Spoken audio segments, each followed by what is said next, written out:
Hola, ¿cómo están? Dios les bendiga. Vamos a iniciar con nuestro último resumen número 8. Ya con esto finalizamos la materia de la historia de la Iglesia de Jesucristo. Cómo se inició y ustedes ya, yo sé que ya se les quedó en la mente, en el corazón también acerca de esta materia. Y este es el último resumen que vamos a estar viendo, resumen número 8, y son las dos últimas lecciones, que es la lección 21 y lección 22. Y con esto estamos con el sexto periodo, que es la iglesia de los siglos siglo XX y siglo XXI. O sea, en estos tiempos. Sí, entonces vamos a ver la iglesia de estos tiempos, ¿no? En cuanto a los racionalistas, los siglos anteriores, dice, especialmente en su aplicación a las ciencias y a la tecnología, hoy en día, de lo que se está viendo, se arrojaron resultados inesperados. Y lo que se pensó de la humanidad, que la humanidad se asomaba a una época gloriosa de abundancia y fidelidad, todos los problemas humanos tendrían solución mediante el uso de la razón y su hermana menor, que es la tecnología. Las naciones industrializadas del Atlántico del norte Europa llevarían al mundo hacia ese futuro mejor. Hoy en día ya es muy diferente la iglesia a cómo se inició, ¿sí? A cómo estuvo en el quinto periodo, muy diferente a lo que se está viendo hoy. Es una iglesia moderna, una iglesia diferente. Hoy en día la tecnología facilita más para que la palabra de Dios se extienda. En lo que es el siglo XX se ocupó de ponerles fin a tales sueños, como una serie de acontecimientos que mostraron que la supuesta promesa de la modernidad no era sino más que un sueño, ¿no? Aunque hoy vemos el colonialismo a través de otras maneras, de otros puntos. Lo cierto es que durante el siglo XIX y buena parte del siglo XX, las potencias colonizadoras justificaron su empresa, ¿sí?, sobre bases morales y religiosas. Y algo que pensaban, que la ciencia y la tecnología en general era el progreso, ¿sí? Que se iba progresando, ¿sí?, con la gran distribución, ¿no? Pero se hablaba por ello de la obligación del hombre blanco, dice, en cuanto a llevarles estos beneficios a los pueblos más atrasados del resto del mundo. Entonces, eso es lo que se está viendo hoy en día, lo que es la tecnología. Aunque en menor escala, pero con consecuencias igual trágicas, varias de las naciones más pobres del mundo se vieron envueltas en guerra internas, en las que los adelantos de la tecnología tuvieron amplia oportunidad de mostrar su mortífera eficiencia. Y por otra parte, aún en los usos supuestamente pacíficos, los adelantos modernos produjeron descalabros ecológicos en todos los continentes del globo. En unas pocas décadas desaparecieron bosques milenarios, grandes ríos se volvieron lo que son químicos incapaces de sostener la vida, ¿sí? Y en las ciudades más pobladas, hasta respirar el aire se volvió pues algo más delicado, más peligroso. En todo el mundo ocurrió una rápida descolonización. Esto también fue parte del fin de la modernidad, pues lo que ocurrió, que se perdió la confianza de las promesas de la modernidad, que había sido la justificación de la empresa en cuanto a los colonos. En Asia, en África, en América Latina, hubo una fuerte reacción tanto política como intelectual contra el colonialismo y el neocolonialismo. Al principio del siglo XX, permíteme,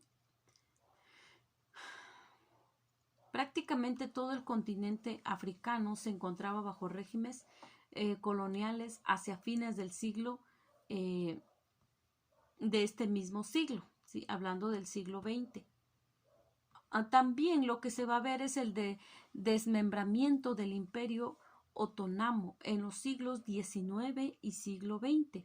Hizo que este imperio hizo que surgieran varias iglesias nacionales, lo que son las independientes de Constantinopla, en países tales como Grecia, Serbia, Bulgaria y Rumania. Durante buena parte del siglo XX, varias de estas iglesias vivieron bajo regímenes hostiles, primero comunistas y después, pero a pesar de ello, dieron fuertes muestras de vitalidad.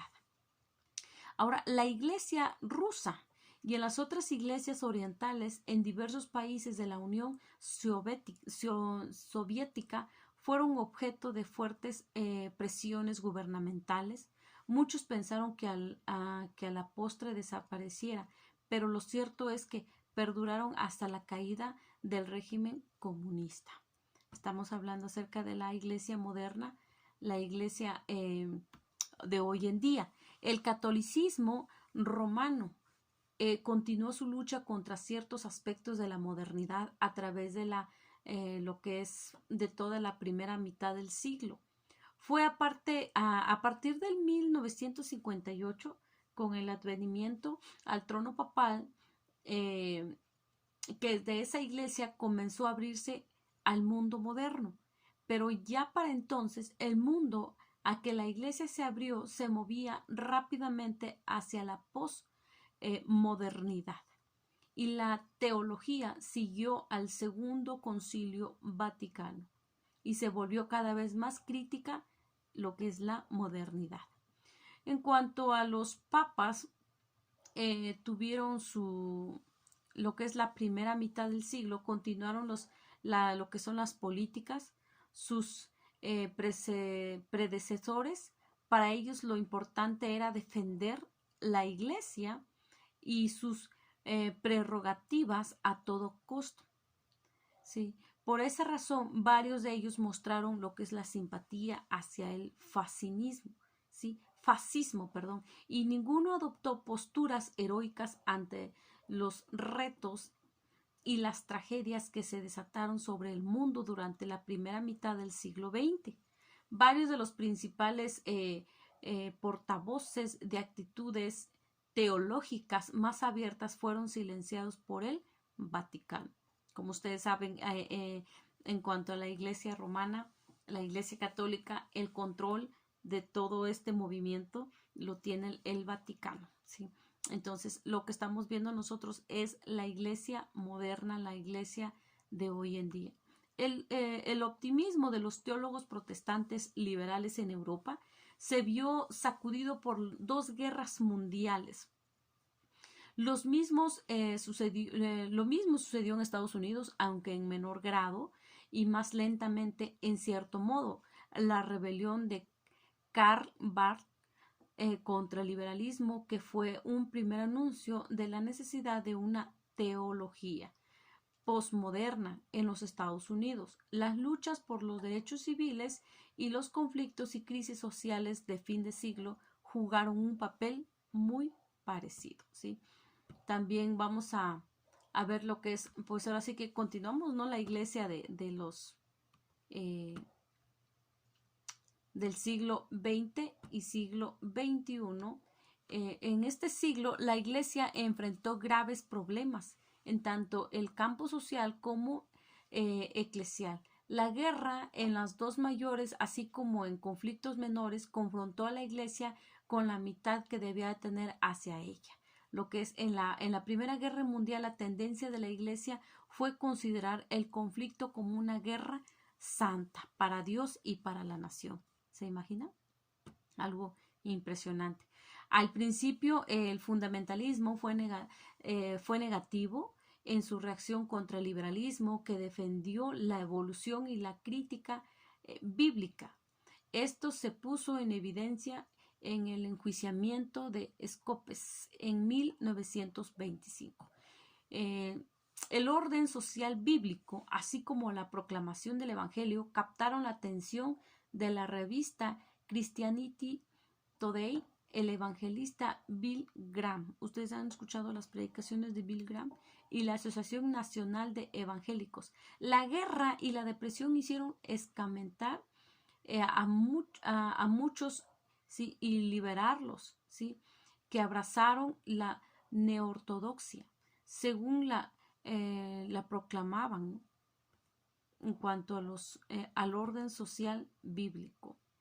La tendencia a la unión trajo como resultado la cooperación interdenominacional en grupos tales como la Sociedad Bíblica Americana, Sociedad de Esfuerzos Cristianos, Juventud para Cristo Internacional y otros.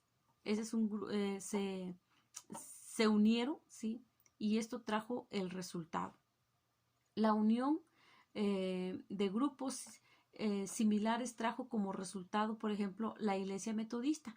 Esta iglesia se formó en el año de 1939 en cuanto de la unión de metodistas del norte y del sur y de los grupos distintos de algunos presbiterianos, metodistas y congregacionalistas para formar la Iglesia Unida del Canadá en el año de 1925. El mayor empuje, sin embargo, fue el de las denominaciones con el Concilio Nacional de Iglesias en 1948.